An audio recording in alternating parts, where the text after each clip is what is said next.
budaya merupakan cerminan bangsa yang patut dilestarikan. RRI Bandung, Bogor, dan Cirebon mempersembahkan siaran budaya berjaringan, bersatu untuk keragaman. Assalamualaikum warahmatullahi wabarakatuh. Sampurasun. Selamat siang pendengar di mana saja Anda berada. Senang sekali siang hari ini saya Rosyanti Mustika dapat menemani Anda dalam acara obrolan budaya berjaringan Korwil 12 RRI Bandung, RRI Bogor, dan juga RRI Cirebon. Yang pada kesempatan siang hari ini kita akan membahas mengenai strategi Karuhun Sunda menjaga keseimbangan alam melalui leuweung larangan. Dan untuk membahas topik ini, saat ini di samping saya sudah ada narasumber yang akan berbincang bersama kita, yaitu ada Kang Pepep Didin Wahyudin, MSN. Beliau adalah dosen jurusan Karawitan Fakultas Seni Pertunjukan ISBI Bandung, dan beliau juga aktif di Yayasan Masyarakat Gunung Indonesia. Sampurasun Kang Pepep. Rampes Buras. Aduh, damang Kang. Alhamdulillah, Pak saya. Kumaha Buras sehat? Selalu sehat dan selalu semangat Kang Pepep. Alhamdulillah, terima kasih Kang Pepep sudah hadir di studio saat ini, dan tentunya pendengar perlu Anda ketahui bahwa Kang Pepep ini adalah salah seorang penulis buku. Saya melihat beliau juga sebagai seorang seniman. Asik dong ya. Dan buku yang pernah dibuat oleh Kang Pepep ini menulis buku tentang pendidikan karakter dalam mainan dan permainan tradisional Jawa Barat. Dan yang luar biasanya, buku ini telah dipublikasikan secara internasional ke dalam bahasa Inggris. Betul. Itu gimana tuh? Jadi buku ieu atau diserat ku abi ge teu tiasa ngaos. Karena jadi dengar tuh abi ge. Karena memang dulu dibuat dalam bahasa Indonesia, kemudian ternyata diterjemahkan ke dalam bahasa Inggris, dan dulu buku ini hanya ada di Konsulat Jenderal Indonesia di seluruh dunia. Dulu di waktu-waktu pertama kali publikasi. Tapi baru di tahun-tahun ini sudah bisa dibeli secara daring. Oke, tapi baik. tetap dalam bahasa Inggris. Tetap dalam bahasa Inggris. Dalam bahasa Inggris. Kalau misalkan mau yang bahasa Indonesianya kumaha? Nah, Kuabi digratiskan yang bahasa Indonesia nama. Tinggal kontak-kontak, nanti file berupa PDF-nya bisa dibagikan. Oke. Nah, selain buku itu ada juga buku Manusia dan Gunung, kemudian juga buku Sadar Kawasan. Nah, ini apa nih tentang buku Manusia dan Gunung dan Sadar Kawasan ini? Nah, kalau buku Manusia dan Gunung itu berbicara tentang kebudayaan, khususnya manusia hubungannya dengan gunung. Itu dibahas secara teologis yang hubungannya dengan bagaimana religiusitas manusia ya, konsep keagamaan, ketuhanan, manusia dengan gunung, sampai ke kebudayaan.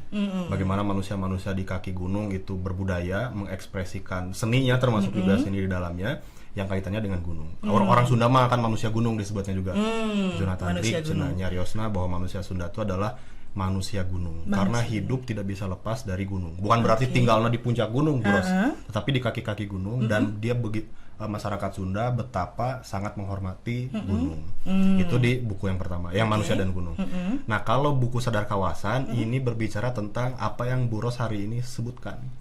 Yang akan kita bahas. Strategi karuhun urang Sunda, bagaimana mereka memperlakukan alam untuk menjaga keseimbangan. Persis pisan. Berarti cocok banget dong kalau misalkan kita membahas topik ini dengan Kang Pepep yang memang sudah menuliskan dalam bukunya terkait dengan hutan, leuweung, gunung, dan juga karuhun dan masyarakatnya. Masyarakat Sunda spesifik. Masyarakat Sunda. Oke. Nah, langsung aja nih Kang Pepep, pengen tahu dulu dong terkait dengan hutan atau leuweung. Sebetulnya di kita ini leuweung itu ada jenisnya, ada apa aja sih? Hutan itu ada jenisnya apa aja? Nah, berkaitan dengan strategi hubungannya dengan hutan, masyarakat Sunda itu punya apa yang disebut dengan konsep kawasan. Konsep kawasan itu konsepsi manusia Sunda atau masyarakat Sunda dalam memperlakukan alam, yang hutan ini dilihat sebagai sebuah kawasan. Kawasan dalam bahasa Sunda itu kawasan ya, yang memiliki kuasa. Di bahasa Indonesia kan jadi kekuasaan, disederhanakan deui jadi kawasan. Jadi kawasan itu dari kekuasaan. Nah, konsep hutan di orang Sunda itu dibagi sekurang-kurangnya Buros aya 3. Sekurang-kurangnya ada 3. Ada yang disebut dengan titipan. Nah, titipan ini dalam bahasa lain di masyarakat Sunda disebutnya leuweung larang. atau leuweung titipan. Dia dijaga keseimbangannya bukan hanya untuk masyarakat yang tinggal di bawah atau bersamaan yang berdekatan dengan hutan ini. Tapi masyarakat Sunda percaya kalau leuweung titipan ini atau leuweung larangan ini bisa dijaga kelestariannya, keseimbangannya, dia itu fungsinya buat menjaga kabuanaan. Kabuanaan teh jadi lain buat orang masyarakat situ saja. Saalam dunia akan menikmati hasil daripada keseimbangan. Keseimbangan ini. Nah, itu hutan yang pertama atau leuweung titipan atau bahasa lainnya leuweung larangan. Yang kedua ada leuweung tutupan. Ayat titipan, tutupan. Nah, tutupan itu kan lamun di bahasa urang mah anu nutupnya. Di bahasa Indonesia keun mah yang menutup itu. Nah, baheula ku orang Belanda leuweung tutupan sebagai konsep masyarakat Sunda ini tentang hutan, dia terjemahkan ke dalam bahasa Inggris itu jadi cover zone. Yang menutup kan cover itu. Nah, di bahasa Indonesia kan deui ku orang-orang itu jadi hutan lindung. Hutan lindung. Hutan lindung. Tetapi di masyarakat Sunda mah itu namina leuweung tutupan. Leuweung tutupan teh leuweung nu kumaha? Leuweung anu nutupan kawasan lain anu lebih sakral. Namun sakral teh naon tadi? Leuweung titipan. Oh, leuweung atau titipan. leuweung larangan. Jadi leuweung larangan atau titipan, leuweung tutupan. Nah, satos leuweung tutupan aya leuweung baladahan. Leuweung baladahan Atau leuweung bukaan lah. Bahasa sederhana mah. Leuweung anu kenging dimanfaatkeun.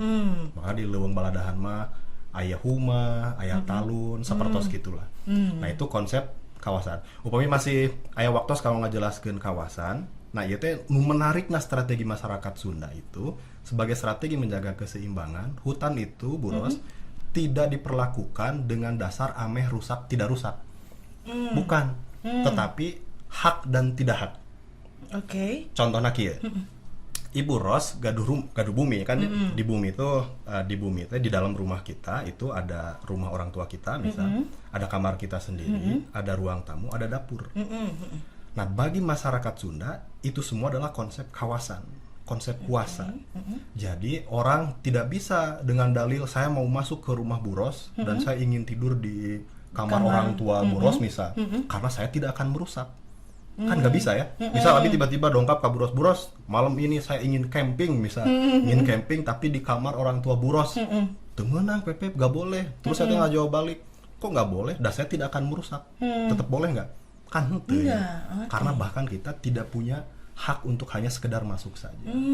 Nah, di leuweung larangan oge gitu, di leuweung titipan gitu. Dugikeun kayaknya masih aya di Baduy, di masyarakat Sunda ayeuna dikembangkeun dengan konsepnya ada strategi patanjala namina. Apa mengembangkan konsepsi kawasan tadi. Jadi, orang masuk ke sebuah kawasan itu teu ditaros mana bakal deuk ngarusak atau tidak. Anda mau merusak atau tidak, bukan itu dulu. Apa hak Anda untuk hanya sekedar bahkan memasuki kawasan tersebut. Tadi Baduy mah aya namina teh leuweung larangan di gunungna Gunung Kendeng.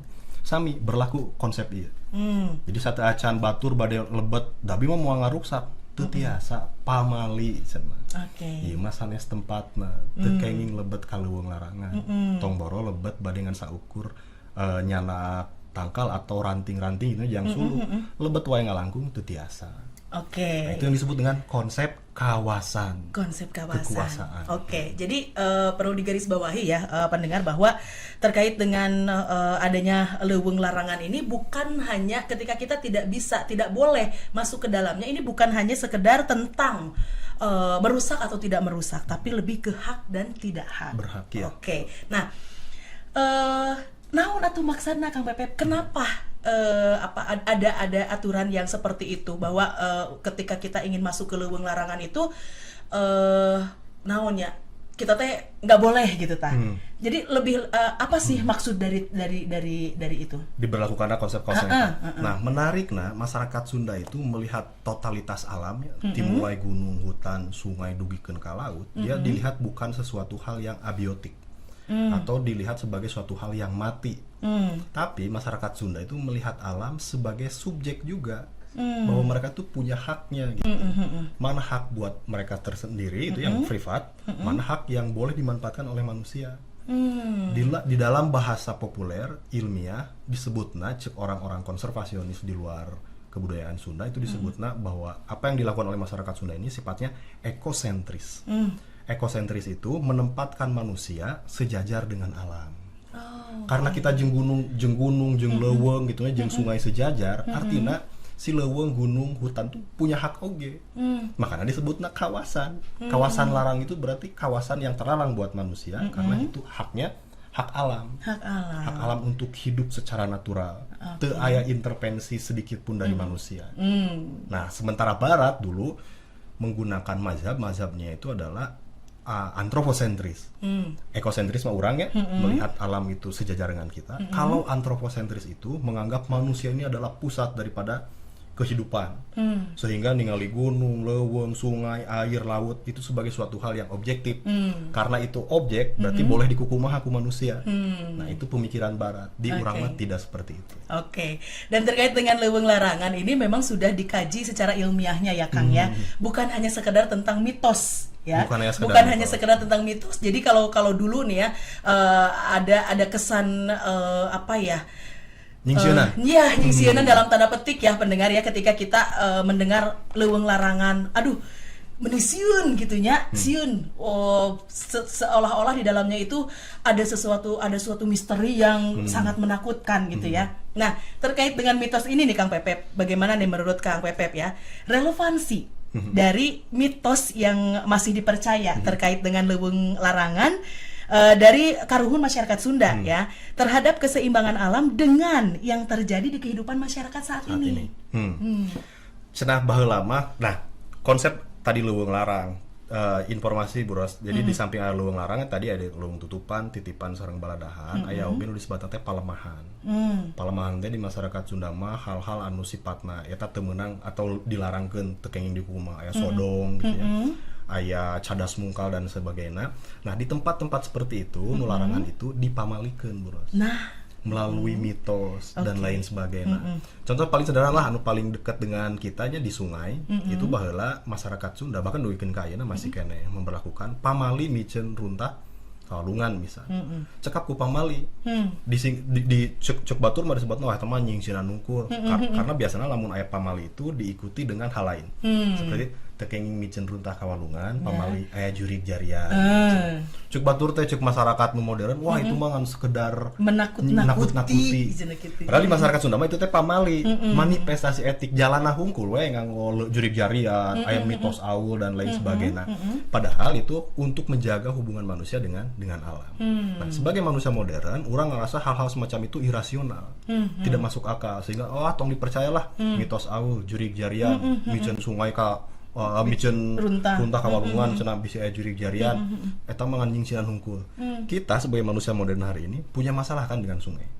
Namun cenah ayeuna sungai banyak sekali tercemar. Sampah-sampah berserakan. Nah, sebagai manusia modern, urang ngaganti pamali-pamali tadi teh ku undang-undang. Nyebutkeun teh kieu cenah, miceun runtah kawalungan bisa dipidana 50 juta, bahkan bisa dipenjara pan ya. Sok cek buros mana nu nyingsieunan, jurig jarian nu irasional atau asup penjara atau denda 50 juta. Tapi masih kena 50 juta nya ayeuna mah. Untuk saat ini kudu nabung berapa lama untuk 50 juta. Tetapi faktanya sungai hari ini tetep we kotor. Nu dipenjara teu aya. Artinya tidak efektif. Sementara masyarakat Sunda karuhun urang cekap ku pamali itu jauh lebih efektif ya. Perbedaan masyarakat pada zaman dulu dan masyarakat saat ini ya. Dan bahkan ketika mitos-mitos itu pamali itu digantikan dengan undang-undang untuk zaman saat ini juga sebetulnya masih belum efektif ya, karena yang didenda tidak ada, sungai masih tetap tercemar ya. Nah, ini jadi apa ya, PR ya Kang Pepep ya. Buat kita semua ya. PR terkait dengan jadi mending nu mana atunya itu mending kita tetap pakai mitos-mitos pamali gitu, atau undang-undang gitu ya. Karena sepertinya ada yang unik dari masyarakat saat ini ya. Jadi sieuna kunaon atuh pertanyaannya. Takutnya sama apa sih masyarakat saat ini? Jangan kemana-mana, tetap bersama kami dalam obrolan budaya berjaringan Korwil 12.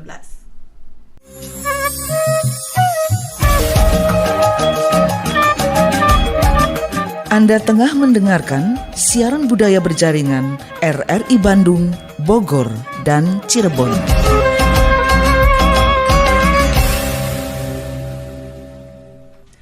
Pendengar masih bersama saya Rosyanti Mustika dan juga Kang Pepep Dewe ya dalam acara obrolan budaya berjaringan Korwil 12 RRI Bandung, RRI Bogor dan juga RRI Cirebon.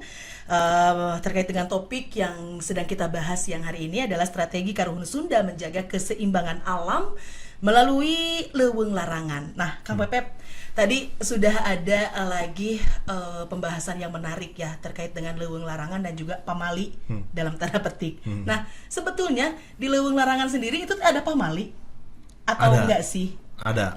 Bentuknya, bentuk pamalinya itu seperti apa? Yang menarik, Bu Ros, bentuknya itu bermacam-macam. Di antara satu wilayah dengan wilayah lain itu bermacam-macam.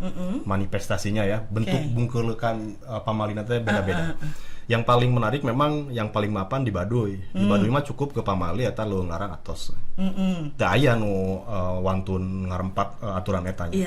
Nah, tapi di masyarakat lain di kaki-kaki gunung, khususnya anu di mana gunung tersebut dijantenkeun leuweung larang, biasanya pamali itu dituturkeun ku hal-hal lain. Hal-hal lainnya bisa berupa sosok atau kajantenan. Upami berupa sosok itu biasanya pamali itu leuweung larang dinyata tempat cicingna aul cenah. Mitosna aul berarti itu ke sosok. Nah, aya oge anu sifatna ke kejadian. Pamali eta mah leuweung larang. Bisi engke aya mamala. Aya anu kitu. Nah, tapi lolobana mah di samping sosok oge diteruskeun oge ku konsekuensi sebuah peristiwa. Contoh yang paling sederhana kalau di luar Baduy nya, di sekitaran Bandung aya di gunung namanya Gunung Gambung Sedaningsih. Itu di ayana di Bandung Selatan, di antara Gunung Bedil sareng Gunung Wayang namanya tuh. Nah, di Gunung Gambung Sedaningsih aya leuweung larang, oge aya cai larangan. Cai larangan teh berupa situ atau danau gitu. Nah, pamalina teh tong boro cenah nuar tangkal kadinya mah. Asup oge teu kenging. Karena pamali leuweung larangan. Tempat cicingna aul. Lamun eta dirempak, lamun masyarakat wani asup ka leuweung eta, komo ngarogahara leuweung gitunya, suatu hari bakal aya mamala. Dan abi kaleresan Bu Ros, sedang penelitian itu di tahun 2012 dan kajantenan 2016. Kajantenan abi mah jadi menyaksikan sendiri betapa pamali mitos anu dikolotkeun teh real gitu. Nyata ayana. Nah, abi penelitian di kaki Gunung Gambung Sedaningsih di di mana aya pamali mitos aul etanya dulu ternyata masyarakat ini masyarakat perkebunan aya leres non peristiwa-peristiwa pamali itu teh baheula mah cenah cep tong boro kaluar ieu lah non nuar tangkal nu aya di sakitar leuweung eta kaluar bumi sareupna oge teu wantun cenah komo ka situ aul karena naon karena nya aya aul sieun ku aul teh leres sieun tapi kan janten perhormatan ka leuweung larang eta. Nah, tapi kepercantenan masyarakat terhadap mitos aul sareng leuweung larang itu hanya bertahan sampai tahun 1995. Nah, tahun 1995 kalau rasan didinya teh proyek. Proyekna kuabi mau disebatkeunnya proyek naon, tapi intina proyek tersebut tuh di samping ngaruksak leuweung, oge ngaruksak aturan-aturan atau mitos-mitos atau pamalin wae di dinya. Ku masyarakat mah si danau aul teh si leuweung larang ieu teh dijaga. Bahkan asup gitu kenging. Sejak akhir tahun 85 ku proyek eta mah tong boro dituar hiji tangkal. Leuweungna teh dibukbak. Leuweung larangan teh dibukbak sampai dugikeun ka situ aulna. Nah, nu menarik secara kultural dalam konsep masyarakat gitunya. Nu diruksak ku proyek eta teh bukan hanya sekedar leuweungnya saja, tetapi penghormatan masyarakat terhadap leuweung larang ge akhirna ambruk. Karena masyarakat nyeriosna kieu kabeh. Wah, cenah tahun 85 mah cenah eta diborak-balik ku proyek teh geuningan mana mamana teh aya. Tidak terjadi apa-apa gitu ya. Jadi seolah-olah rasionalitas mitos jeung konsekuensi keseimbangan alam yang terganggu itu teu aya. Kan masyarakat mikirna mana cenah pamali teu meunang nuar tangkal di leuweung larang teh geuningan itu ku proyek teu kumaha-kumaha. Sejak saat itulah abi mah nyebatna teh demitologi deforestasi. Henteu percaya heula kanu pamalina, setelah tidak percaya kanu pamalina akhirnya masyarakat janten wantun ngaruksak leuweungna. Nah, karena sejak tahun 85 akhirnya masyarakat wantun ngabuka leuweung. Di sekitar kawasan eta.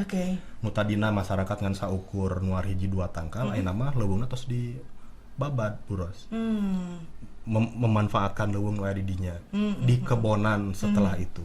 Kenapa? Karena ada teu aya cenah pamali teh. Mitos teh aya leuweung larang teh mana geuningan teu aya mamala teh.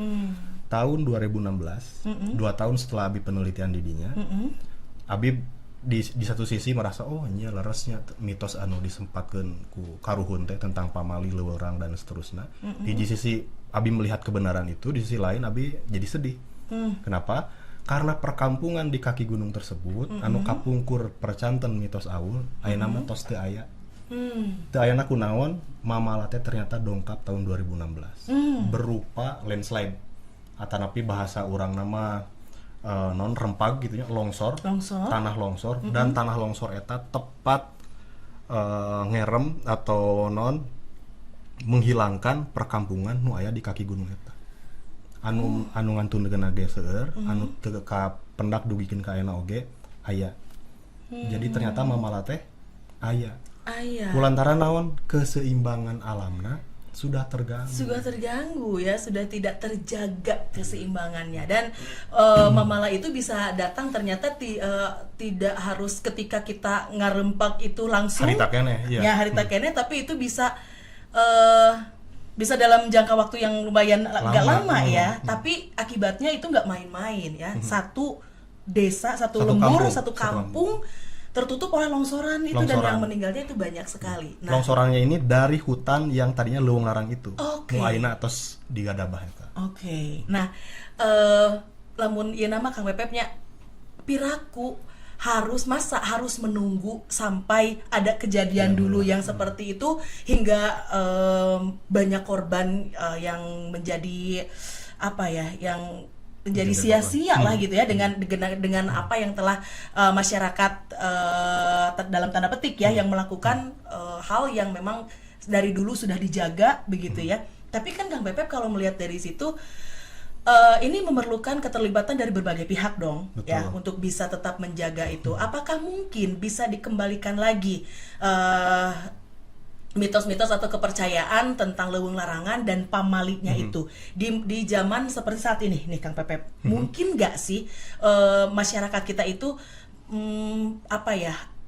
menilai pamali dari mitos-mitos karuhun Sunda itu di pajamanan ayeuna gitu? Sangat mungkin. Kalau menurut saya sangat mungkin. Dari kejadian tadi kan kita pelajaran utamanya begini. Ternyata kita ngarempak atau melanggar aturan kawasan hari ini, itu ternyata yang bisa jadi dikorbankan itu ternyata generasi kita yang akan datang. Pelajarannya kan itu. Partarosana ayeuna, bisakah hal-hal nu sifatna sapertos pamali, ekspresi pamali gitunya, mitologi gitu dijantenkeun hari ini sebagai bagian daripada konsep keseimbangan? Menurut saya bisa. Bisanya apa? Mengaktifasi kembali mitos tersebut. Mengaktifasinya dalam arti bahwa baheula teh di tempat ieu misalnya aya mitos tertentu, itu tanda bahwa kita harus menghormati tempat tersebut. Di Inggris, Bros, dan berbagai macam negara yang sifatnya bukan ada konsep hukum tuh, ada konsep hukum kontinental, ada Anglo-Saxon. Nah, kalau di Anglo-Saxon tuh di mana di satu masyarakat ada kearifan lokal tertentu, itu bisa dijadikan hukum. Nah, upami mitologi atau pamali-pamali dijantenkeun. Misal Bu Ros, oh nya bener di kampung abdi teh aya dipamalikeun di dinya. Nah, harusnya itu otomatis dijadikan perundang-undangan di tempat tersebut. Kenapa? Karena di tempat tersebut antara masyarakat dengan aturan konsep pamalinya itu sudah tertaut. Terus hubungan emosional. Jika orang dipamalikeun teu kenging calik di payunan di lawang panto ya, cenah bisi nongtot jodoh. Sebenarnya kan lamun dicokot sederhana mah itu teh ngahalangan jalan. Nah, tapi karena itu datang ti karuhun, ti kolot-kolot, urang kan teu protes. Nah, artinya lamun urang nyieun aturan teu kenging di dinya nya nongtot jodoh, urang jieunkeun sebagai itu aturan formal. Itu geus terkonek jeung urang teh. Pun demikian dengan hal-hal nu sifatna pamali tentang lingkungan. Di urang aya palemahannya dimulai nu tadi ku abi disebutkeun aya sodong, kemudian curug gitu salah satu larangan. Upami di tempat tersebut aya pamali, sebetulnya mah dijantenkeun we perda. Perda perlindungan misal mata air. Karena di kawasan tersebut sudah dipamalikan oleh karuhun kita. Itu akan jauh lebih efektif. Makanya apa yang hari ini saya lakukan, hari ini saya mendata Buros. Mendata pamali-pamali nu aya di Kota Bandung, itu untuk dijadikan pengetahuan tradisional untuk diaktifasi kembali. Ka masyarakatnya diobrolkeun tah baheula aya pamali di dieu teh. Pamalina teh misal ku kajadian naon atau aya sosok naon, semua orang tapi dikasih pemahaman. Lain masalah ieu asup akal tidak masuk akal. Tetapi baheula karuhun Sunda nyimpen pamali di dia untuk apa? Menjaga keseimbangan. Dengan begitu mereka nya benernya pamali di dia bukan hanya sekedar untuk nyingsieunan, tapi menautkan ulang hubungan orang dengan patempatan wae di dinya gitu. Patempatan di dinya teh dia juga punya hak gitu, punya hak untuk tetap lestari agar keseimbangannya tetap terjaga. Apa yang diungkapkan oleh Kang Pepep tadi bisa disimpulkan dong, itu bisa menjadi satu strategi ya, agar betul. Masyarakat saat ini kembali meyakini dalam hatinya bahwa konsep pamali untuk bisa menjaga leuweung larangan itu agar keseimbangan alam bisa betul-betul terjaga. Betul. Itu bisa salah satu strategi. Nah, kalau dulu mungkin karuhun Sunda, karuhun urang ya Kang Pepep yang sudah menerapkan dengan cara seperti itu ya untuk bisa menjaga keseimbangan alam ya. Nah, ini tugas kita saat ini yang mungkin nanti beberapa puluh tahun yang akan datang orangnya bakal jadi karuhun.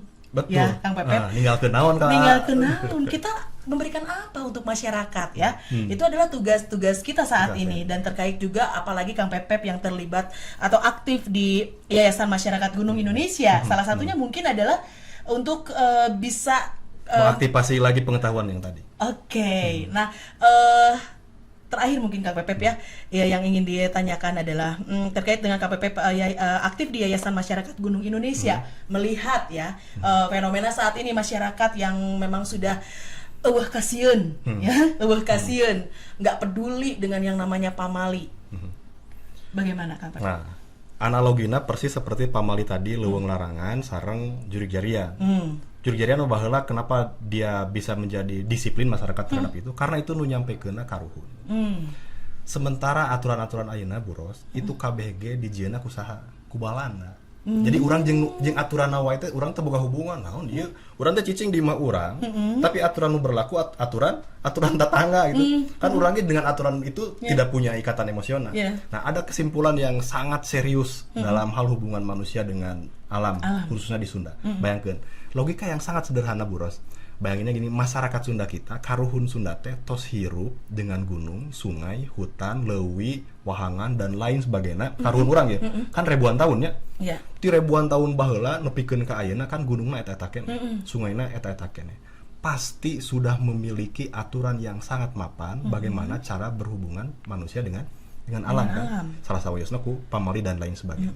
Tapi sejak 1920, 80 tahun, 100 tahun yang lalu, aturan yang sudah mapan itu yang strateginya diturunkan ku karuhun urang diubah dengan sebuah aturan yang datang dari sebuah peradaban yang bahkan ia tidak punya gunung-gunung acan.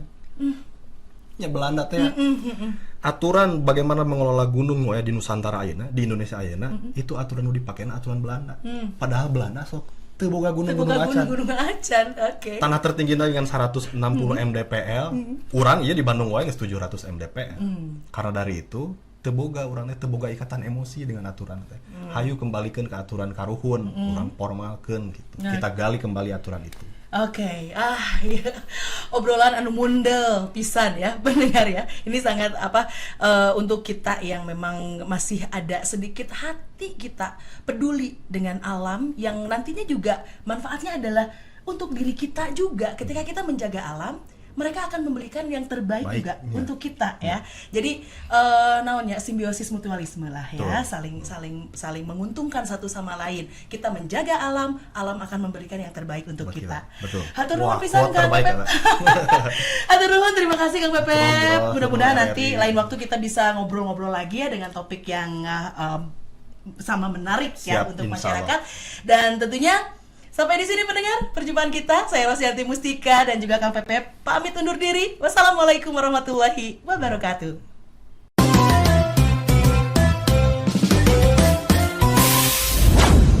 Demikian siaran budaya berjaringan RRI Bandung, Bogor, dan Cirebon.